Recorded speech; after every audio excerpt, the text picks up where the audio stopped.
Good morning. Welcome to the Light on Suitability podcast. I'm with my co-host, Joseph Haytas. I am Elizabeth Camo. We're parole attorneys helping eligible parolees seek their freedom through the parole suitability process. And today we're continuing our journey with Joe on and his book, his wonderful book that he wrote for eligible parolees to help them navigate the parole suitability process and find freedom. So it's 36 strategies of suitability. We're breaking down this book chapter by chapter. We're learning as we're going, by the way. So we're going to focus on sharing insights and strategies, not only for eligible parolees, but just for everybody, for ourselves, for strategies for personal growth and transformation. We appreciate anybody who's joining us today. And I would just like to start by saying that we're going to talk about the second chapter, like I said, and hopefully challenging us all to rethink how we approach change and decision making in our lives. And why do we repeat the same actions over and over and over and expect different results? We all do it. It's particularly troublesome, though, for our clients because they have to show growth, maturity, and or offender change. And I really want to get deep into that. But the chapter title is Don't Do What You Did in the Past and Expect Different Results. And here, Mr. Haytas, Joe dives deep into the concept of behavioral repetition and its consequences. I think he uses the term parallels. And the chapter is just an enlightenment on why repeating the same actions, especially in changed circumstances, often fails to produce new results. And that once again, he talks about how change is desirable, but essential if one wants a different outcome, and in particular, not a denial of parole, a grant of parole. And he challenges his reader and anyone, anybody reading the book to examine our patterns, identify parallels between past behaviors and current situations, and to just, and most importantly, recognize that without significant changes to our actions or environment, we're unlikely to see progress.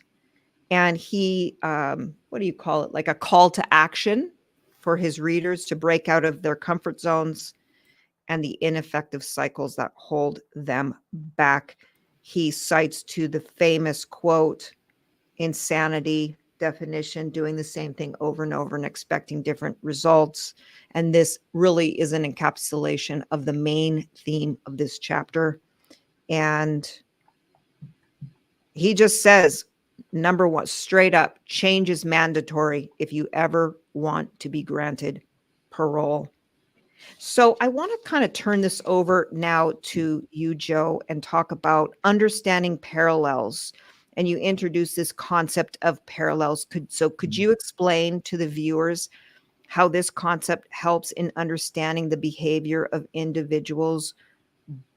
Let's start by the prison environment, our clients. Mm-hmm. Sure. Take it away. I always leave you with the good bombshell. Okay.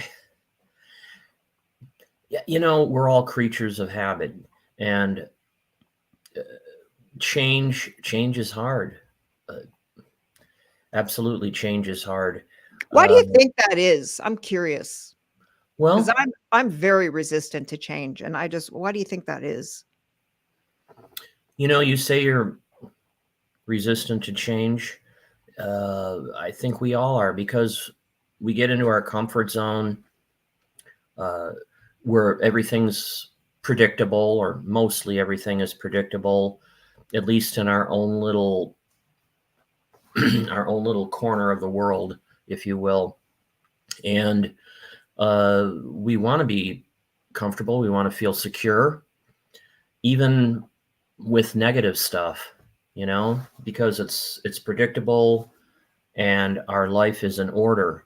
And when we Mhm. try to change that, all of a sudden we lose control, at least initially. It feels like it. Yes, Yeah. even with something for the positive, because we're going into uncharted territory. Uh, the unknown is mysterious. Even if it could be positive, it's still a mystery and we have no control over it. And so we kind of revert back into our shell for protection, even if it's a misleading protection that's false. But at least in our mind and in our beings, we see that as a refuge, if you will, like people not being accepted in their household, and then seeking acceptance on the outside, like gang members, for example. Um, so it feels good to them, and they do that and becomes a habit, like antisocial personality disorder, if you will, starting before the age of 15, and it becomes entrenched over time, and they don't really know any other way of acting. So one bad thing leads to another. And the flip side of that is one good thing can lead to something else that's good. But these things take time, and they work over time, because I like to say there's either evolution or revolution, and revolution is immediate, almost immediate change, and of course evolution is change over time, which probably once it takes root, it's more lasting, although revolution can be lasting too, but not as often. But cutting to the chase, and it's just, you got to change. If you're in prison and you have a minimum eligible parole date, I mean, you're not, you look for a different way to get out if you're going to a parole hearing and you want to get out right away, because it's tough. You have to not only change, but you have to be self-aware of that change and be able to articulate at the hearing, um, not only that you changed, but how you changed, and then show that it's been internalized by by talking about your coping skills, talking about your stressors, and being self-aware of that, and having things in place that will help assure that they're going to stay in place through further programming, and also through having a sponsor or a mentor or somebody with a support, and have a support group as well with that mentor, to show that you're seriously wanting to keep that change in place.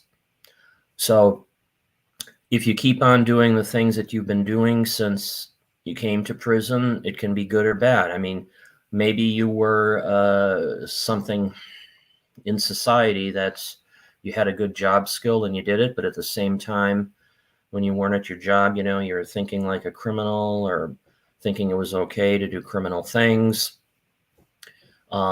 And then you come to prison, and that job skill, you maintain it, whatever it was. Maybe it was like, let's just say, working as a machine operator.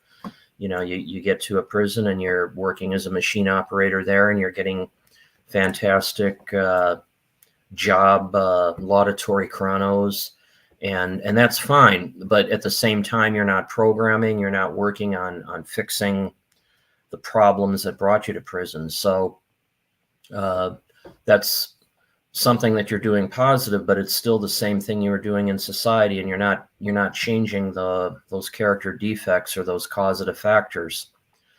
Or you might be doing something negative that you were doing on the outside, and you're still doing it and that's even worse.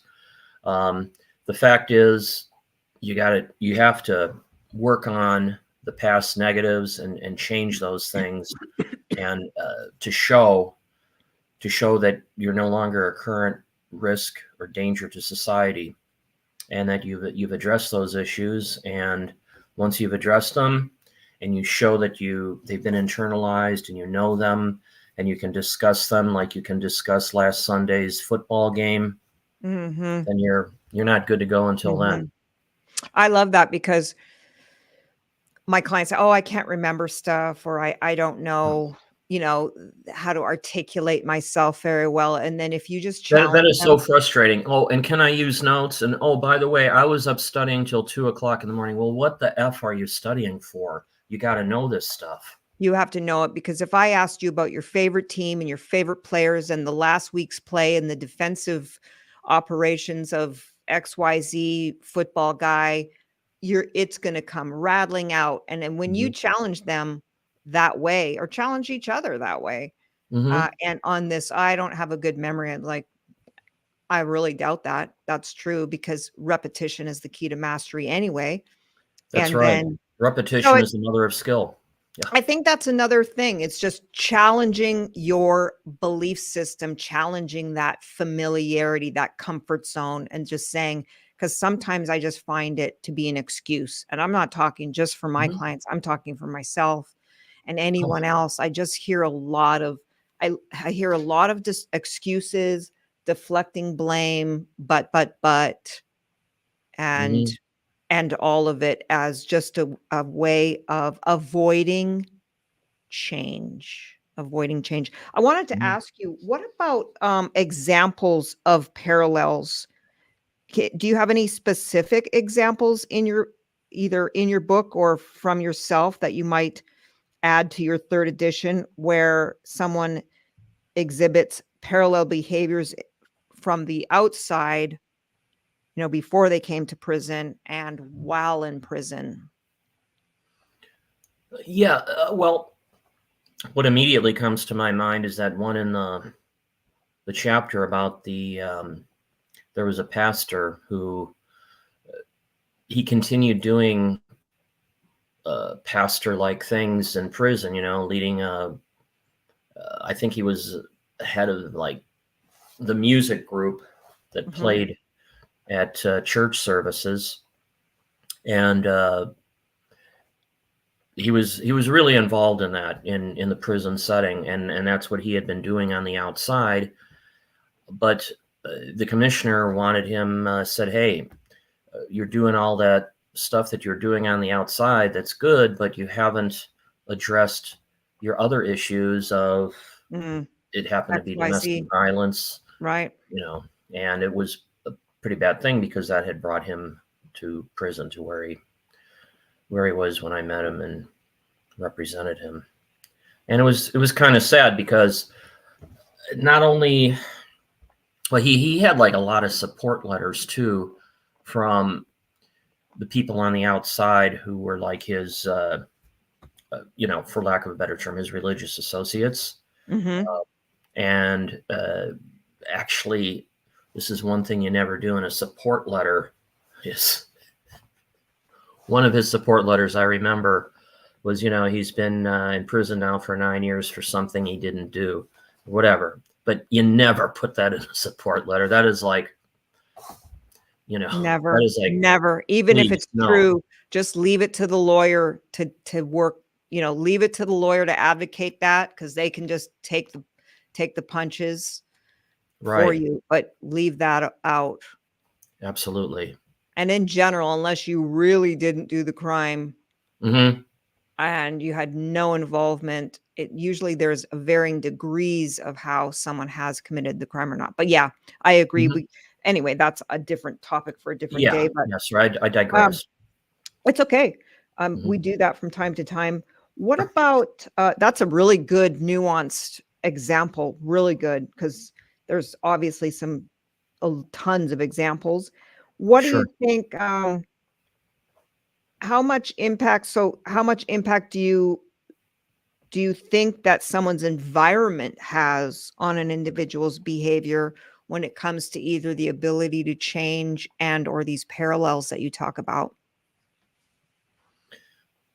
Well, it depends. It depends on the individual. If they're followers, they're gonna try to. Well, it's human nature to want to adapt to our environment. So when they first get there, they're not surrounded by self-help groups and Mhm.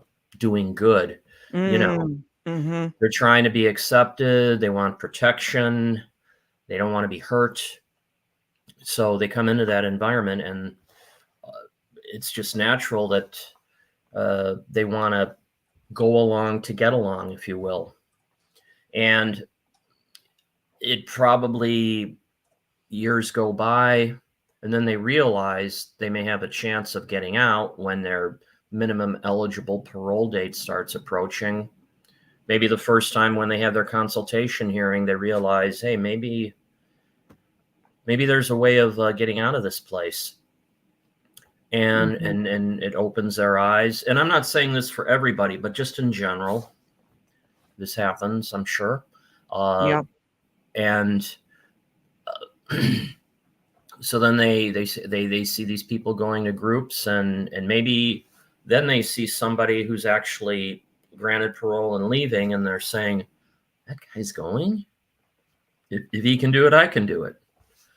I'm Yes. just putting myself in the place and looking Yes. at it from their point of Yes. view. Mhm. Nobody gets granted parole, and then someone comes back to the dorm and, "I got granted parole." They're like, "What?" And then it starts a Mhm. not a snowball, but just a catalyst for change for others. Sure, because it's a concept that's been foreign to them, because when they got there in the early 2000s, late 1990s, even late 1980s, they were told that life means life and that Mhm. there's no way you're getting out. And that was true for a long, long time. Even Mhm. people who were granted parole, like, had their grants pulled by, like, Schwarzenegger, and before him, whoever, Gray Davis, or nobody was getting out. Um, Nobody. yeah. Nobody. What And about, and and things have changed. It's amazing, I think, when you look back and put it in the context of what used to happen and what happens today. You know what? And again, I'm digressing. mhm. It's okay. When I when when I first started doing this, I remember, in which was in the around 2008, 2009. I don't want to give away my age, but uh, I remember commissioners even being rude Oh, to the inmates, and uh, yeah, now it's a gentler, kinder, we will all treat each other with dignity and respect. And actually, perfect. Yes. for the most part, it we do. Hmm. We actually do, and that is Yeah. nice. It Some is. commissioners more than others. What Right, about, exactly, and you know what? By the way, it mhm, makes me feel a little bit better as an attorney, because, we can be identified with the inmate, and so, uh, mhm, just knowing that we're all mhm, gonna treat each other with respect, I think mhm. absolutely it's a good positive thing, and I It's love that, really especially nice. when the commissioners announce that at the beginning of the hearing. Even CDCR staff, when I've heard Mhm. negative stories, and now, well, it's in particular the prisons that we go to, the officers are just, they treat us very well, and they're always very respectful to the inmates regardless of the crime, and Mhm. just treating them like a human being, and they just do their job. And I've noticed that definite improvement, although our prisons are a bit unique because all 4 of our prisons have extremely professional officers. So Yes, I they can't do. really speak to other, and I can speak to a few other institutions, um, Mhm. but those are the ones that you and I go to, and we know they're just exceptional, exceptional places to work at. They are. And I'm pleasantly surprised, by how we're treated and how they do. I For see us, when they treat yeah, incarcerated persons. because there was a day, remember, we would go to Mhm. Corcoran, and they're not real nice, and that was just in No. 2015. They were kinda like, whatever, Mm. get in, get out, your Yes. time, if you had 1 hour book, that was it. Like Oh, yeah. 59 and a half minutes, they were at Mhm. the door going, "You're out. Yeah. Time to move on." And I can mention another one, which that was like, I even felt bad. I mean, I was at a hearing at this one place, And the guy was really nervous. He wanted a drink of water, and I asked the correction officers to get him a drink of water, and they stared at me like a deer in the headlights. So What? Treat I somebody had some with bottled human water, and dignity? I pushed it across the table to the inmate, and they said you can't give that to him. No, you can't because they don't know what's in it. But anyway, Right. but still, But what do that's you think? changed, like you said. That was the past, and this is now, and so I'm so grateful that even the inmates are being treated with respect. Yeah, me too. It just makes the job a really actually not a bad job at all. It's a challenging job, but it just helps so much when the commissioners are respectful and Hmm. the officers are respectful and helpful. It just really, really helps to make this job something that you can wake up and look forward to doing every day. Yes, amen. Yes. Effective strategies, Joe, on or steps that individuals can take to break free from these patterns and these parallels of behavior that you've been talking about. Wow. You know what? That's a tough one because change starts inside of us. Our motivations, our reasons. Uh, Oftentimes, there's a family member who either passes away or somebody promises a family member, okay, I'll change. And change comes in many forms. It might be somebody's getting older and they're saying, hey, I have a chance now. I'm I'm so old. I'm approaching 50, and I got to do something. Yeah, I kind of Mhm. chuckle when incarcerated persons, think they're getting so old and they're Oh, yeah. approaching 50, and My they think, 34-year-old client, "Oh, I'm so old." "Oh, yeah. okay." Oh, boy. But no, change has to come from within. There's nothing. I wish there was something magical. We could wave a magic wand and all of a sudden they're changed, but it's our own, whether you're in prison or whether you're, a CEO of a company or a school teacher, everybody changes for our own reasons, for our own desires. And Mhm. that change Mhm. hopefully is for the positive. But there's no magic recipe. I mean, I wish there was to Right. change. It's What got to come from within, and you have to be self-motivated. Mhm. Is there any tricks do you have any tricks that you use to try and encourage someone to self-motivate to change when you encounter someone, across the table from you who's just not moving off the level 4 yard, general population are not participating in programs, are not doing what they need to do, and the only avenue will be a parole hearing. Is there anything particular that you might use to motivate them or say or point them in the direction of? You know, the only thing I do is I'll say, if you want to be here forever and ever and ever in perpetuity, then keep doing what you're doing, like the chapter says. But Right.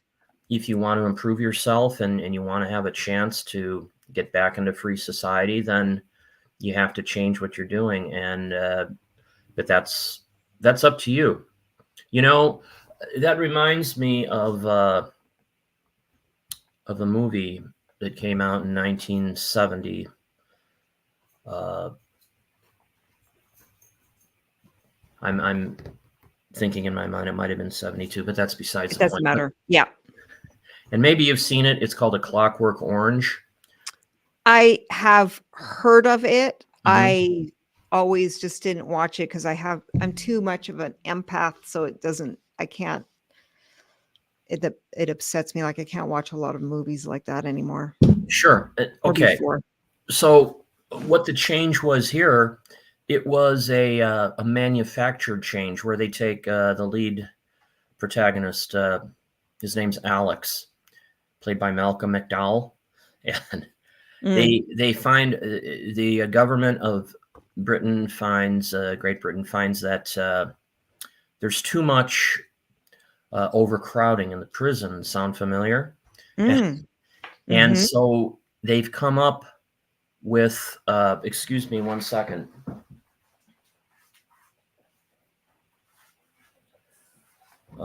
Actually, I just ordered the book on Amazon because I wanted to read it again. I don't know Wow. if you can see it. Yeah, Wow. Oh, okay. Clockwork Orange. Clockwork Orange. Wow. Okay. Keep going.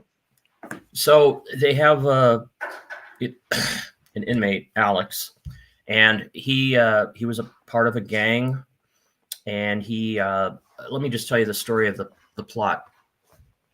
Uh, he was involved in a burglary, but he didn't know there was somebody in the house who was resisting him, Mm. and he accidentally killed her. Mm. So he's found guilty. He goes to prison, and he wants to get out. So one day, there's like the prime minister of Great Britain comes in, of England, and he's touring the prison.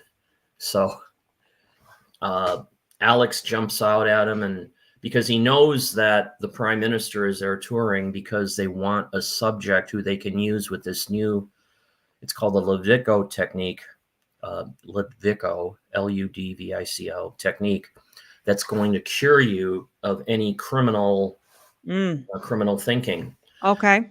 So what they do is when they do this Ludvico technique, they they have Alex, they have his eyes wide open so that he can't avoid the screen, and they show him all these uh, videos of violent acts, uh, Mm. of beatings, of rape. Uh, they're Mm. keeping his eyes open so he has to see it, and they're putting like eye drops in his eyes so Mm. he can see it. At any rate, uh, they reprogram him by giving him some medication while he's watching this. So after it's all done in the future, he actually, whenever there's a scene of violence or anything like sexual violence, he Mhm. becomes physically ill after this programming. It was like a 2-week programming.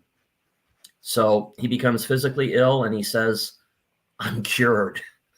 So when he goes, uh, people are skeptical about it, but he goes back out into society, and actually he meets up with his old gang members who are now police officers because they're hiring like the old thugs to be police officers, and they want to retaliate against him. So they take him to this field and uh, start assaulting him, if you will. And he tries to fight back, and he can't because he starts becoming physically ill.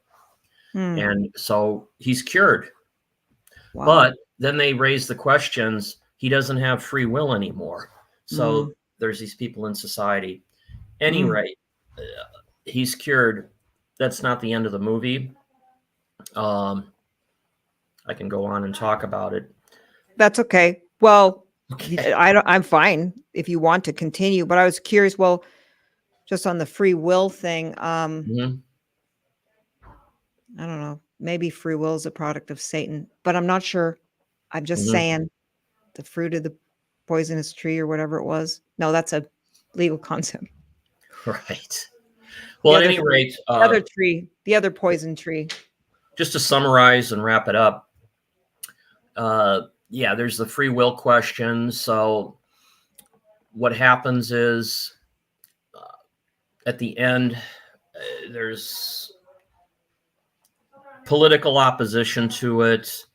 It threatens the prime minister's power.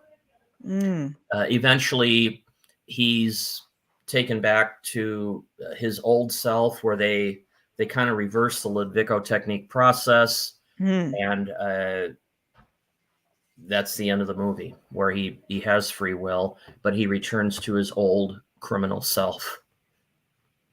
Wow. Yeah. It's kinda like antisocial personality disorder, right? Once you have it, you always have it. You can only either decide to cope with it by supplanting coping skills across your old thinking. So the old thinking is always going to be there, but you have to be able to have at the ready other coping strategies that you're going to put in its place, because we're always going to be thinking about alcohol, thinking about using crime as a tool, thinking about using violence as a communication technique or whatever. And so patterns, patterns, patterns, patterns. So then would you say, I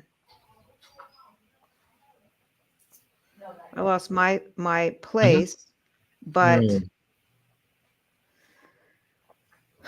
I don't know. Where do you want to go next? I guess I just was wondering about what is like your own personal reflections. What were your own discoveries that you made either into your clients, the work that you do, or with yourself about these parallels and these our resistance to change?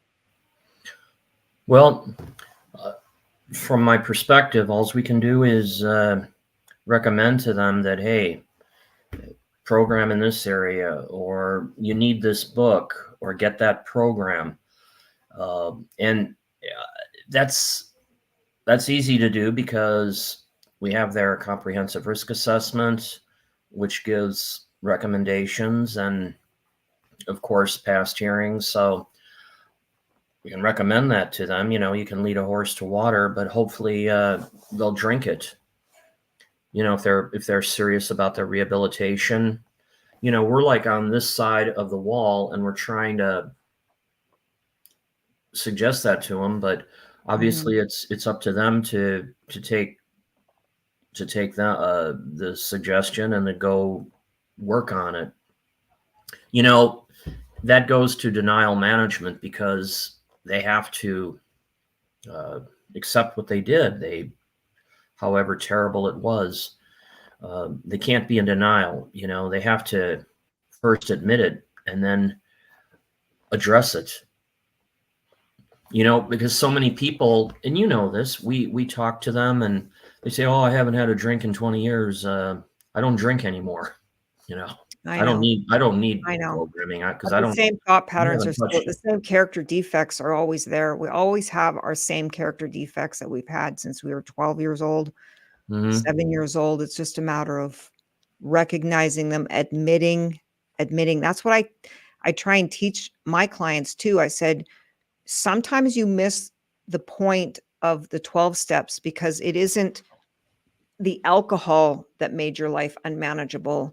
It's the fact that you had a lack of coping strategies for the character defects that caused you to use alcohol as a coping mechanism, in essence, because that's the whole point of steps 4, 5, 6, 7, and 10 is to recognize that you have these issues. And that's why they talk a lot about, they call them it's called sometimes, I think it's called replacement. I'm sorry, not distraction, Hmm. replacement.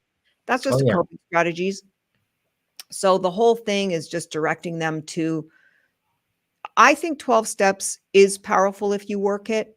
I Hmm. haven't worked the steps myself, but I work them by osmosis every day because I'm talking to my clients every day. But sometimes they just need to be asked a very hard question. And that is, and sometimes this comes from the commissioner, sometimes this comes from me. It's just when they're seeing someone who's resistant to change, just asking, is your plan to just remain in prison then for the rest of your life? And for Mm. whatever reason, that has sometimes a profound impact on they never really stopped to think about the fact that because they're so stubborn about change, and Hmm. it's hard to just let your pride go, let your ego down and say, I'm going to do something different. But when you do, I notice you and I both know that the feelings that our clients get when they've overcome something that's been very difficult for them to say, like I use this example all the time, just saying good morning to the officer is very difficult for some of our clients to do that. It's not, you don't have to be best friends with them, and they don't want you to be best friends with them, but it's Mhm. hard to say, because you've got to let that your guard down. Number one, you've got to think about not what's some other inmate going to think if I say good morning to the officer, and Exactly. you know all the rest of the weird stuff that go on in someone's Mhm. mind about it. That's an excellent point. Yeah. And something that maybe we don't realize. I mean, just saying good morning to a correction officer, Just saying is good such a big morning thing to for them. anybody, your fellow human being. I mean, I used to go to Mhm. this hearing all the time, and I'd come in and Mhm. I'd say good morning to I'd just come in, I'd knock on the door, and I'd say good morning, that I'd shown them that I'd shown up and everything, and there Mhm. was a commissioner who would keep her back to me What? and not say good morning at all. She was just it was just rude, and I'm like, Yeah. "Wow, that is a weird personality trait that you have there, Missy." But Yeah, anyway, I'm curious, off the off camera, you'll have to let me know who that was, because I mean, I that's didn't take it personally. I know she did Mhm. it to everyone else, except if the prosecutor came in, she was all chatty Cathy. Oh, And I just man. thought, That's even worse. it wasn't about me though. That was about her character flaws, but Oh, absolutely. I thought it was weird. I thought it Mhm. was an awkward personality trait. Yeah, Um, and just being unfriendly in general, or just being rude. exactly. I mean, we all gotta live in this world. We need to be treat our fellow man with, well, with respect, with dignity and respect. One of the things my husband was mentioning about our show and the review of Mhm. this book, he noticed, there's just a lot of overlap. And I've said this a lot of times on our shows. It's just a lot of overlap. These principles don't just apply to someone being paroled. And the issues that my clients have, and I'm sure yours too, is they go, man, I've done all this work on myself, and I come out and my family has done nothing. They are still the same people in general. In general, Mhm. they may have Oh, stopped yeah. drinking, or they may have stopped doing the abusive stuff that was going on in the household before, but in essence, they've done no work on themselves. Wives, they've got wives, new wives. The wives haven't done any work on themselves. They're not trying at all. They don't have any self-awareness into their behavior. So one of the things my husband was saying, there's a lot of overlap here just for Mm.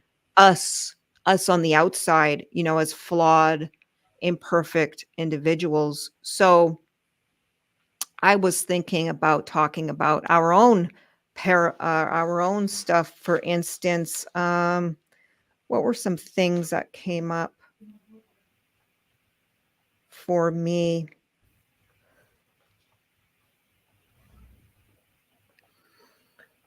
Let's see, sorry.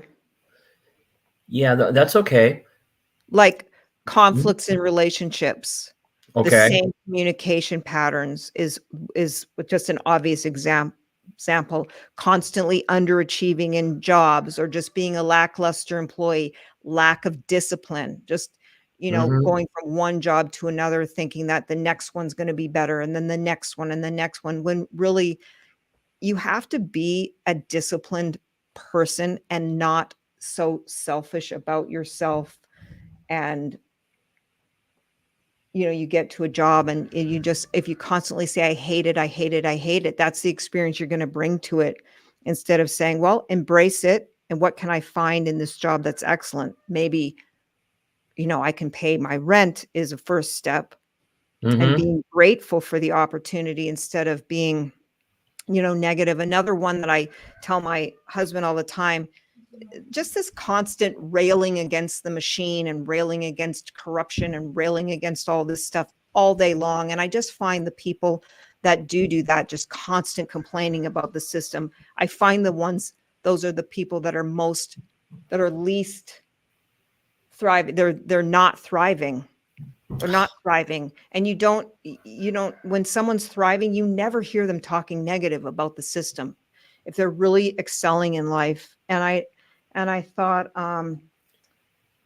you change jobs thinking, oh, this is, here it is. This is going to be it. This is going to bring me the happiness that I want, or I move to this new apartment, or I move to this new city, or I get this new relationship. And this is going to be the thing that I need, instead of Yes, changing within, constantly changing the external environment. Um, but, that's a we, good point. You know, uh, we we do change our environment sometimes, say with a new job or a new relationship. However, we bring the same baggage to that new job or that new relationship. We remain the person that we are, but we're just in a different context. So uh, mhm. change comes from within again. That sounds so stereotypical, but it's true. It's so Uh, important because you mhm, can fine, you move to a different city or you mhm. got a different job, but you still got to take yourself over there. That's right. So The good, the bad, and the ugly. it's really hard. It is hard to change. I do want to say that. I want to give you the final word, and then I will, maybe we'll close it out Sure. for final reflections. Okay. Well, this has been an interesting 40 minutes. And some of the things we can take away from it is Mhm. uh, change comes from within. Mhm. We all, I believe, yourself, myself included, and of course, all the other hardworking, conscientious attorneys who do this job. Uh, we want people to change. We know people have the ability to change, but change has to come from that person. It can't come from anything that we say to them. We can give them recommendations. We can say to them, do you want to spend the rest of your life in prison? Which I think that was a great point you made. But in the end, it comes up to them. We're here to help them, to assist them in Motivate, if possible, encourage, motivate, show them that there is light. correct light at the end of the tunnel. Mhm. Uh, and they can do it. I mean, any human being with, uh, over I hate to say this, but over a 4.0 tape score can do Mhm. it. And even if they have below a 4.0 tape score, they still can do it in their own way, and they will do it. Uh, so change is possible. The the past where life meant life, thank Mhm. God, is no longer the case. If you want to change, you can change, but there's ways of going about it and things you have to do, and you can't be in denial. So if you're listening out there and you're thinking about change, call Elizabeth or call me, and we can talk more about that change and how you can go about it. Mhm. Yeah. The other thing that came to mind is just somebody's health and diet. I always put the connections there. It's like someone, I want to lose weight, or I want to solve diabetes or whatever.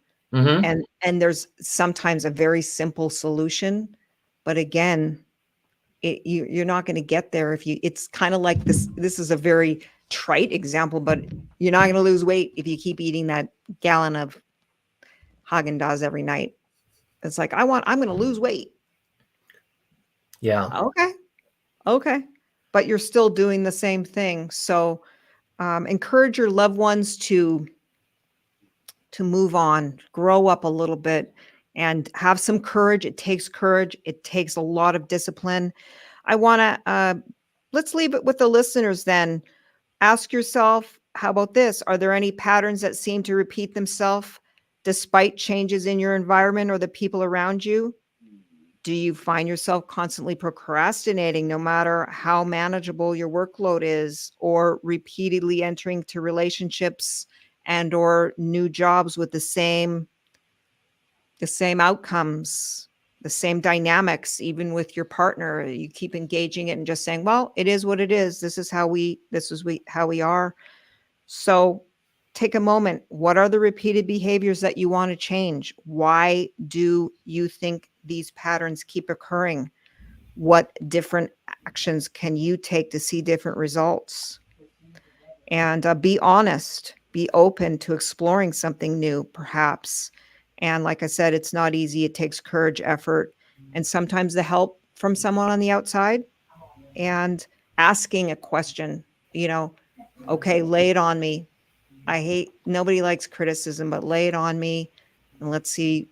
Okay, I'm ready, brace for impact and then go, oh, wow, instead of arguing about it, trying to find a way to fix it, change it. And then I encourage any of our listeners, and I know there's a few here and there, which we appreciate, but this really is, like I say, more of a resource for loved ones rather than a show trying to gain some notoriety out there. But I still would invite and encourage reflections that you've had, things that come up for you in the comments below. Start a conversation about change and growth. All of your comments can really help Joe, perhaps on his third edition. He's working on a third edition, incorporating some of this stuff. He's going to reflect on this as well.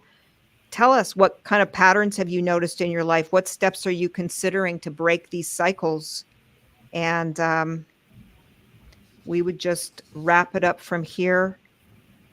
And so change is not an event, as Joe was describing, but it's a process. It's just not going to happen just because you want to change. You have to sit down and recognize your bad habits and patterns and make a committed effort to doing something differently. Embracing discomfort we don't like discomfort. We like familiarity. And in our Western society, we want everything comfortable, instant gratification.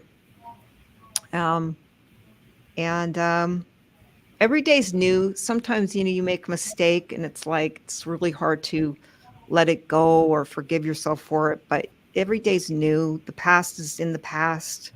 It's in the rear view mirror, right? And just keep going. So, yeah, I would like to encourage viewers to share this video with any of your other loved ones. If you're watching on behalf of a loved one, you're the mom, you're the sister, share it with the daughter, the cousin, the uncle who might be also trying to help a loved one get out of prison. And with that, Joe, anything final before we wrap it up? No, I think this has been a good session. We brought out a lot of things, and thank you for all of your insights. Yeah, thank you, Joe. Thank you for your book, and thank you for showing up today. I really appreciate it, as always. I love our little Sunday thing. I look forward to it now, and I'll see you next Sunday. I'll see you next Sunday, and we're talking about. Getting educated, I believe. You know your book, Getting Educated. Okay. Yeah. Love getting educated. I over self-educate, but that's okay. I think we have that in common. Yes. Okay. Appreciate it. Very good, Elizabeth. Thank you so much for having me. I really appreciate it. No, you bet. No, you're the reason this show even is going. Oh, come on. No, it's true. Remember, you're the one that came up with the idea. Way long ago, it was your idea. All right. I'll have to. Because I said, let's do a Zoom thing for families where they could come in and ask us anything. And you said, well, okay, not a bad idea. How about this other idea? And then you gave me the alternative I've always wanted to do a podcast. Remember that? Yeah. And then I was like, okay, let's do the podcast. And we did it. And then you were busy. And then I started the podcast and here we are. We're doing the podcast. Great. All right. Yeah. I think I've been going 3 years or something. I did have a break because I lost some of my co-hosts for a while, but that's okay. Sure. See everybody next week. All right. Thank you for joining us. See you next week. Bye now.